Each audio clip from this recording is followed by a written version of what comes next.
everyone, welcome back to our channel. Today, I'm going to show you how to manage chat message notifications for both email and SMS using the Temu app. Let's get started. First, open the Temu app on your smart device and make sure you're logged into your account. On the homepage, look at the bottom of the screen. You should see your profile icon right in the center. Tap on it.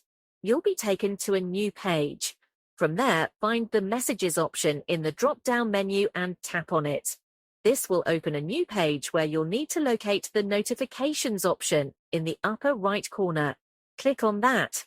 Now you're on the Notifications page. Scroll down until you see the Chat Messages option.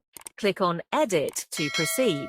A small window will pop up, showing your phone number under the SMS option and your email address under the email option.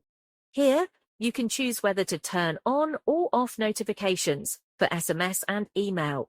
And that's it.